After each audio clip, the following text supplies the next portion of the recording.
বিসমিল্লাহির রহমানির রহিম। যে ভারতের যে একতরফা সিদ্ধান্ত এবং আইসিসি যে ভারতের একটা হুকুমের গোলাম, এটা আপের ফাঁস হয়ে যাচ্ছে। যে আইসিসিতে আপনি যদি দেখেন যে পাকিস্তানের খেলাই দেখেন, যে পাকিস্তান যেদিন বলল যে ভারত পাকিস্তানে খেলবে না, কিন্তু আইসিসি ঠিকই ভারতের আবদার রাখলো। বাংলাদেশ ছোট রাষ্ট্র দেখে আপনার বাংলাদেশের কোনো আবদার রাখলো না। তাহলে এখানে কি বোঝা যাচ্ছে যে এই ছোট রাষ্ট্রগুলো এবং ছোট যেগুলো দল আছে তাদের মতামত কোনো গুরুত্ব নাই। যে এই যে আইসিসি দ্বিনীতির কারণে আইসিসি দ্বিনীতি কেন দেখেন যে যে ভারত শুধু আইসিসিতে নয়, প্রত্যেকটা দেশের সব বিষয়ে আপনি নাক গলায়। আপনি একটা জিনিস দেখেন যে ভারতের যে প্রতিবেশী রাষ্ট্রগুলো দেখেন, যে ভুটান, মায়ানমার, নেপাল, শ্রীলঙ্কা, চীন, রাশিয়া। আজকে একটা জিনিস দেখেন যে ভারতের যে মিডিয়া বা ভারতের কিছু সাংবাদিক বলতেছে যে পাকিস্তান ভারত যদি সিন্ধু নদীতে কোনো বাঁধ তৈরি করে, সেটা পাকিস্তান কোলাপের এটা উড়া দিবে, একটা মিসাইল মাইরা উড়া দিবে। এখন এটা ভারত এখন এর হাতে পায়ে ধরতেছে চীনের কাছে। চীন বলছে যে আপনার যদি ভারতে এখানে হামলা করা হয়, তাহলে আপনারা মারাত্মকভাবে আপনার পাকিস্তানে হামলা করবে। এটা পাকিস্তানকে হুমকি দিতেছে। কিন্তু ভারত পাকিস্তানকে বাংলাদেশের উপরে যেভাবে প্রেশার বা বাংলাদেশকে যেভাবে হুমকি দুমকি দেয়, ভারত পাকিস্তানে যে এখন ওইভাবে পারে না। চীনের কাছে যে চীনের কাছে আপনার কোনো কথাই বলতে পারে না। কিন্তু ভারত নিজেরা ভাবে কি তারা পর শক্তি, যে সুপার পাওয়ার ভাবে। দেখবেন যে ভারতের প্রত্যেকে মিডিয়া বা নিজেদের বেশিরভাগ ক্ষেত্রে দেখবেন যে সুপার পাওয়ার ভাবে যে তারা পৃথিবীর সমস্ত এই যে শাসন ব্যবস্থা তাদের, তাদের মতন তারা হলো বিশ্বগুরু। নরেন্দ্র মোদী হলো বিশ্বগুরু। কিন্তু নরেন্দ্র মোদীর আপনার গত 2 বছর আগেও যে আমেরিকা প্রেসিডেন্ট ডোনাল্ড ট্রাম্পকে সবার সামনে উপস্থাপনা করলো যে মাই ফ্রেন্ড। কিন্তু তাদের এরা 3 মাস পরেই বলতেছে যে মাই স্যার।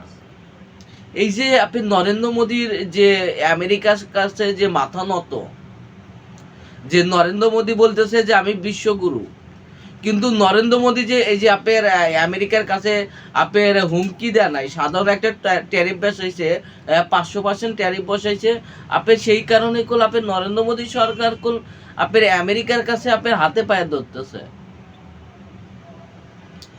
ছাড় টাকা শুরু করতেছে। তাহলে দেখেন যে এই যে সুপার পাওয়ার, যে নরেন্দ্র মোদীর যে সুপার পাওয়ার, তার সুপার পাওয়ার আপনার কিভাবে ছাড় টাকা শুরু করে। দেখেন যে ভারতের যে সাম্রাজ্যবাদী শক্তি বাংলাদেশের মানুষ দেখতে পারে নাই। গত 17 বছর হলো আপনার আওয়ামী লীগ সরকার ছিল, এবং আওয়ামী লীগ সরকারের সাথে ভারতের যে প্রভাব, ভারতের অর্থনৈতিক, ভারতের বাণিজ্য, ভারতের এই করিডর, এই যে সবই ছিল হলো আওয়ামী লীগকে ব্যবহার করা। ভারতের যে সাম্রাজ্যবাদী শক্তি, তাদের আসল রূপ দেখতে পাবেন এখন, যে ভারত কতটা সাম্রাজ্যবাদী শক্তি। এতদিন বাংলাদেশের মানুষ গত 17 বছর আপনার ভারতের মিডিয়া বা ভারতের সাংবাদিকরা আপনি দেখতে পাচ্ছেন যে তারা বলছে যে বাংলাদেশ হলো স্বামী স্ত্রীর সম্পর্ক। ভারত এবং বাংলাদেশের এই যে স্বামী স্ত্রীর সম্পর্ক, এই গত 17 বছর ছিল। এখান থেকে আপনার শেখ হাসিনা পতনের পরেই ভারতের আসল রূপ দেখা যাচ্ছে, যে ভারত যে সাম্রাজ্যবাদী শক্তি এবং ভারত যে তাদের প্রতিবেশী রাষ্ট্রগুলোকে আপনার ব্যবহার করে এবং দখল করতে চায়, বা তাদের পলিসি মেকার, রাজনীতিক কে বসবে, প্রধানমন্ত্রী কে বসবে, এখানে কোন মন্ত্রী বসবে, এখানে কোন ডিসি বসবে, ওখানে কোন এসপি বসবে। দেখেন এই যে সবই যে নিয়ন্ত্রণ, এই নিয়ন্ত্রণগুলো করতে ভারত এই নিয়ন্ত্রণগুলো করতে পারতেছে না। আপনি দেখেন যে বাংলাদেশের গত 17 বছর যে হাজার হাজার কোটি টাকা আপনার ভারতে পাচার হয়েছে কিভাবে। দেখেন বাংলাদেশের সরকারি চাকরি প্রত্যেকটা মানুষের পাওয়ার অধিকার, এটা গণতান্ত্রিক অধিকার। এই গণতান্ত্রিক অধিকার কিভাবে ভারত করছে, আপনার বাংলাদেশে গত 17 বছর যে বিজনেসগুলো হয়েছে, আপনার পায়রা বন্দর বা আপনার পদ্মা সেতু, আপনার এই যে আপনার রেল, আপনার মেট্রো রেল, এই মেট্রো রেলগুলো আপনার যে যারা আপনার কমেন্টমেন্ট করছে, যা রিলেশন তৈরি করছে, এই রিলেশন মানুষগুলো, প্রজেক্টগুলো, বাস্তবায়নগুলো মানুষগুলো কারা? আপনি একটা জিনিস দেখেন, গত 17 বছর যে পুলিশের চাকরি দেখেন, যে আর্মির চাকরি বলেন, যে সরকারি আপনার যে কোনো ডিপার্টমেন্টের চাকরির ক্ষেত্রে এক একজন গ্রামে যদি যান, গ্রামে অনেক গ্রামকে সার্ভার করা হয়েছে, এর প্রত্যেকটা গ্রামের অবস্থা কি, যে ওই গ্রামে কিভাবে চাকরি নেয় একটা যুব সমাজ। বেশিরভাগ ক্ষেত্রে দেখা যাচ্ছে যে ওই গ্রামের মানুষ বলতেছে যে টাকা ছাড়া চাকরি হয় না। একটা চাকরি নিতে 20 লাখ 25 লাখ পর্যন্ত পুলিশের এসআই চাকরি নেয়, বা 35 লাখ পর্যন্ত নেয় একটা পুলিশের এসআই এর ঢুকতে। একটা পুলিশের হলে সৈনিকে ঢুকতে 15 থেকে 20 লক্ষ টাকা লাগে। একটা সেনাবাহিনীর কোনো সৈনিকে ঢুকতে আপনার 15 থেকে 20 লক্ষ টাকা লাগে। একটা বিজিবি যদি ঢোকেন, আপনার 20 লক্ষ টাকা লাগতেছে। এই যে আপনার শুধু তাই নাই, আপনার যে কৃষি গবেষণা থেকে শুরু করে আপনার যেগুলো মন্ত্রণালয় আছে, এই মন্ত্রণালয়গুলো দেখেন যে প্রত্যেকটা চাকরির ক্ষেত্রেই আপনার করা লাগে, যে অর্থ দিয়ে চাকরি নিছে। কিন্তু চাকরি পাওয়ার অধিকার ছিল হলো জনগণের মেধা ব্যক্তি। এই যে আপনার যে নিয়োগগুলো, আপনার গত 5 বছরের পরে যে পুলিশের নিয়োগ দিছে, বেশিরভাগ ক্ষেত্রে ভারতের যদি হস্তক্ষেপ না হয়, এবং ভারতে যদি কোনো আপনার যেমন বিপ্লব ছিল, বা আপনার মনিরুল ছিল, আপনার কিছু ছিল তাদের, এবং এখানে ছিল হলো ভারতের মেনই, এরা যদি সাইন না করে, ওরা তার চাকরি হতো না। ভারতের থেকে যায় যেগুলো লেখা দিত যে আপনি ওকে চাকরি দেন, ওকে চাকরি দেন, তাদেরকেই বেশি চাকরি দেওয়া হতো। তাহলে এই যে অর্থগুলো কিভাবে লুটপাট হয়েছে, ভারতে বাংলাদেশ থেকে কিভাবে আপনার ভারতে এই অর্থগুলো লুটপাট হয়, আপনার টাকাগুলো এখানে বিজনেস ক্ষেত্রে বেশিরভাগ ক্ষেত্রে টাকা। এখন এই যে ভারতের যে অর্থগুলো পাচ্ছে না, কাউকে নিয়োগ দিতে পারতেছে না, কাউকে আপনার বিজনেসের ক্ষেত্রে এগাতে পারে, এই যে তাদের যে প্রতিদিন হাজার হাজার কোটি টাকা লস যাচ্ছে ভারতের, তাদের মাথা নষ্ট হয়ে যাচ্ছে। ভারত তাদের এই যে সাম্রাজ্য ফিরা পাইতে আপনার বাংলাদেশের ভিতরে একটা গৃহযুদ্ধ বাধা দিতে পারে, বা এমনও হতে পারে। দেখেন নির্বাচন কেন দরকার এবং নির্বাচন কেন প্রয়োজন। যদি নির্বাচন না হয়, সেক্ষেত্রে নির্বাচন যদি দেখেন 14 তারিখে যদি না হয়, দেখবেন যে 15 থেকে 16 তারিখে সেনাবাহিনী যেগুলো আপনার উপর লেভেলে আছে, আপনার সেনাপ্রধান ওয়াকারুজ্জামান থেকে লেফটেন্যান্ট জেনারেল 4টা আছে, আর আপনার উপর লেভেল যে জেনারেল বা ব্রিগেডিয়ার জেনারেল, দেখবেন যে এইগুলো দেখবেন যে একটা কু হয়ে যাবে। আপনার 3 নভেম্বর থেকে 7 নভেম্বরের ঘটনাগুলো অবশ্যই সবার স্মরণ আছে, যে কেন ঘুরছিল। কারণ একটা প্রশাসনকে নিয়ন্ত্রণ করে কে? রাজনীতিকবিদ। পরিকল্পনা কারা করে? রাজনীতিকবিদ। প্রশাসনিক নিয়ে রাজনীতিকবিদরা হলো খেলা করে। দেখবেন আপনি রোম সাম্রাজ্যের সময় আপনার প্রত্যেক বছর এই রোমের যে রাজা ছিল হাদিনিয়ানুস, এই রোমের রাজা প্রতি বছর হলো আপনার অনুষ্ঠান করত। অনুষ্ঠানটা হলো আপনার কুস্তি, আপনার 2 সেনাবাহিনীর ভিতর আপনার অস্ত্র প্রতিযোগিতা, আপনার লড়াই, অস্ত্রদের লড়াই। যে সেনাবাহিনীর সদস্য বা ওই হাইরা যাইতো, তাকে কি করতো, ওই টাইমে হত্যা করা হতো। তারা এইটা দেখে তারা আনন্দ পাইতো। এই রোম সাম্রাজ্যর কাদেরকে তারাও হত্যা করলো? যারা রোমের মানুষ না, যারা মুসলিম ছিল, যারা খ্রিস্টান ছিল, এই খ্রিস্টানদেরকে বেশিরভাগ ক্ষেত্রে দেখতো যে ওই এলাকার ভিতরে খ্রিস্টানের যে ছেলেটা আছে, খ্রিস্টান কেরম মেধাবী ছিল। দেখেন যে এই যে যারা খ্রিস্টানদেরকে আপনার নির্যাতন করছে, আপনার এই যে রোম সাম্রাজ্য ভাঙ্গা কেন হলো, কেন আপনার খ্রিস্টানদেরকে ওই টাইমে রোমের রাজারা অত্যাচার করতো। আর আপনার আপনার অবশ্যই ভুলা যায় নাই খ্রিস্টানরা, অবশ্য খ্রিস্টান সমাজ করলে এটা ভুলা যায় নাই যে রোম সাম্রাজ্য কেন গঠিত হয়েছিল। এবং খ্রিস্টানদের উপরে কিভাবে আপনার অত্যাচার করা হতো, বা মুসলিমদের উপরে কিভাবে অত্যাচার করা হতো। দেখেন যে এই যে নির্বাচনকে আমরা কেন বলছি যে আমরা এই আপনার রোমের সাম্রাজ্য গল্প আপনার কথা বলতে পারে আপনার এই ঘন্টার পর ঘন্টা চলে যেতে পারে, আমরা ওইদিকে যাব না। আমরা কেন বলছি যে নির্বাচন প্রয়োজন, কারণ গণতান্ত্রিক সরকার ছাড়া আপনার কোনো ডেভেলপমেন্ট হয় না। আর এখানে হলো মানুষের চাহিদা বেশি, মানুষ যদি মানুষের চাহিদার কখনো শেষ হয় না। আপনার একজনের বাড়ি যদি একটা থাকে, সে আর একটা করতে চাবে, একটা যদি ফ্ল্যাট থাকে তার আর একটা করতে মন চাবে। এই আপনার কারোর হলো 10,000 কর্মী আছে সে গার্মেন্টসের, সে চিন্তা করবে আমার 20,000 কর্মীর দরকার। এই যে মানুষের যে চাহিদা, সেখানে থেকে দেখা যায় যে প্রশাসনের ভিতরে আপনার দ্বন্দ্ব সৃষ্টি হয়ে যাবে। পুলিশ বলেন, র্যাব বলেন, বিডিআর বলেন, প্রত্যেকটা প্রশাসন ভেঙে পড়তে পারবে। সেই জন্য নির্বাচনগুলো প্রয়োজন। আপনার এই দেখুন, নির্বাচন না হলে ভারতের যে আপনার অযথা আপনার এই যে আপনার ব্রেন ওয়াশ, আপনার সেনাবাহিনীর ভিতর যে আপনার প্রত্যেকটা দিন হলো ভারত হলো সেনাবাহিনীর ভিতর একটা কু করার জন্য চেষ্টা করতেছে। কিছু কিছু সেনাবাহিনীকে আপনি উস্কানি দিতেছে যে কু করার জন্য। এখন যদি সেনাবাহিনীর কেউ যদি কু করে, সেক্ষেত্রে নির্বাচন আপনার বানচাল হয়ে গেল।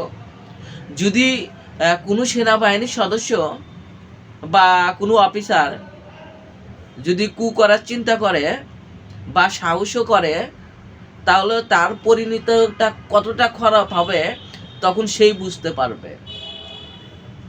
3 দিন, 4 দিন বা 1 সপ্তাহ বা 1 মাস, এই 1 মাসের মধ্যে এইগুলো বিলীন হয়ে যাবে ধুলার সাথে।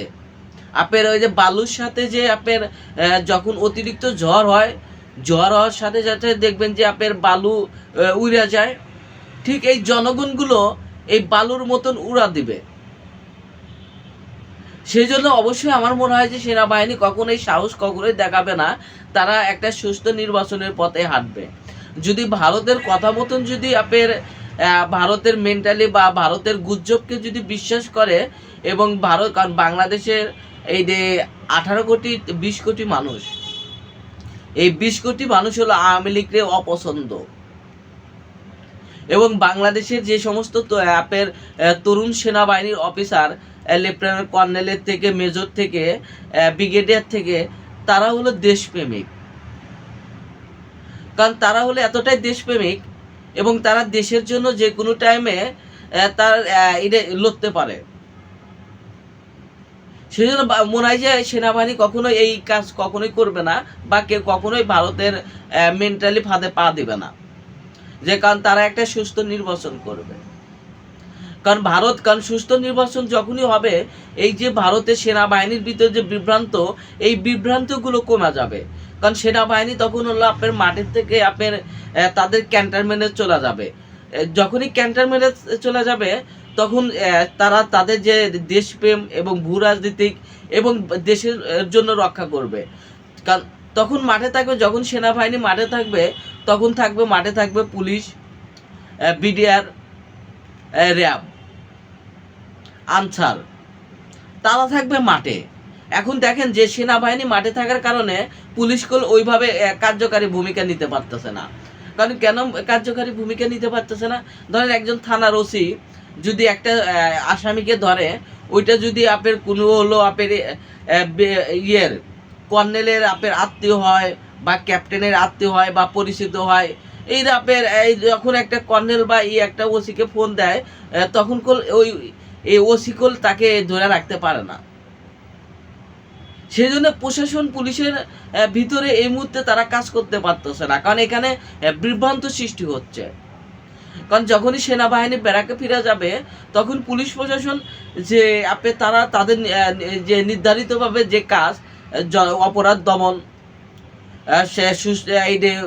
কারণ পুলিশের একটাই কাজ থাকবে হলো অপরাধ দমন। যে অপরাধ কেন হয়, কেন হচ্ছে, এবং কারা অপরাধী তৈরি করছে, এবং এই অপরাধীর সাথে কারা জড়িত, প্রশাসনের কাজ থাকবে এটা। পুলিশ প্রশাসনের এইটাই কাজ থাকবে যে যারা টিউনো এবং যারা পরিকল্পনা তারা নিজস্বভাবে পরিকল্পনা করবে, এবং যারা টিওনো ডিসি তারা হলো গ্রাম পর্যায়ে আপনার এই নতুন নতুন আপনার পরিকল্পনা তৈরি করবে যুব সমাজকে নিয়ন্ত্রণ করার জন্য। কারণ যখনই যুব সমাজকে সুস্থ ভাবে নিয়ন্ত্রণ করা যাবে, সেক্ষেত্রে দেখা যায় যে হানাহানি বা এই নৈরাজ্য আপনার এই জিনিসটা থাকবে না। কারণ বাংলাদেশের 22 কোটি জনগণকে ঐক্যবদ্ধ থাকতে হবে। কারণ কেন বাংলাদেশের জনগণকে ঐক্যবদ্ধ থাকতে হবে? আপনি যদি দেখেন বাংলাদেশের জনগণ বিএনপি বলেন, জামাত ইসলামী বলেন, হেফাজত ইসলামী বলেন, এই যে চরমানের পীর যদি বলেন, আপনার রাজনৈতিক মতপার্থ থাকতে পারে, কিন্তু দেশের ক্ষেত্রে আপনি যদি ঐক্যবদ্ধ না থাকেন, যে 1971 সালে যেমন একটা পাকিস্তান রাষ্ট্র ছিল, এই যে 4 ভাই ছিল, একটা বড় রাষ্ট্র ছিল। একটা বড় রাষ্ট্র থাকা মানে কি? যে কোনো প্রভাব বিস্তার করা। সেই রাষ্ট্রকে কিভাবে নিজেদের ভাইকে নিজেদের হত্যা করছে। আপনার পাকিস্তান কারা ছিল? আপনার বলতেছে পাকিস্তান, বা এইটা আপনার একটা জিনিস দেখেন, হত্যা করছে কাক? মুসলিমকে। পাকিস্তানি কে ছিল? মুসলিম। বাঙালি কে ছিল? মুসলিম। মুসলিমকে হত্যা করছে। হাতে তালি দিছে কে? ভারত। ভারতকে তারা কি জীবন দিছে? তারা কোনো জীবন দেয় নাই। তাহলে দেখেন, যদি রাজনীতিবিদরা যদি ঐক্যবদ্ধ না থাকতে পারে, তাহলে ওই আপনার 1971 সালেও মতন তারা এই যে আপনার বিভেদ সৃষ্টি করবে। শুধু বিভেদের সৃষ্টি করবে না, আপনার এই যে নেতাগুলোকে আপনি দেখায় ফাঁসি দিয়েছিল, আপনার দেখা যে নিজামী, আপনার দিল হাসান সাইদিকেও তো মাইরাই ফেলালো, আপনার কাদের মোল্লা, আপনার বিএনপির এইরকম নেতাগুলো আপনার আওয়ামী লীগ ধরবার ফাঁসি দিয়ে দিবে, যদি ঐক্যবদ্ধ সমাজ গঠন না করতে পারে। সেই জন্য প্রত্যেকটা রাজনৈতিক বিদ্যুৎ যদি তলিকল আপনার ক্ষমতা আসলে এইভাবে ফাঁসি দিবে, 1 মিনিটও টাইম দেবে না। যেমন আপনার বুদ্ধিজীবীদের হত্যা করছিল, আপনার বুদ্ধিজীবীদের কারা হত্যা করছে একবার কে ওই দেখেন তো কারা হত্যা করছিল? ভারত প্রথমে বুদ্ধিজীবীদের হত্যা করছিল। তাহলে দেখেন, সেই জন্য ভারতের আসল রূপ ধরার জন্য এবং ভারতের সাম্রাজ্যবাদী শক্তির কাছে মাথা ভারতের সাম্রাজ্যবাদী শক্তিকে মোকাবেলা করার জন্য বাংলাদেশের জনগণকে অবশ্যই ঐক্য থাকতে হবে। সবাই ভালো থাকুন। আসসালামু আলাইকুম।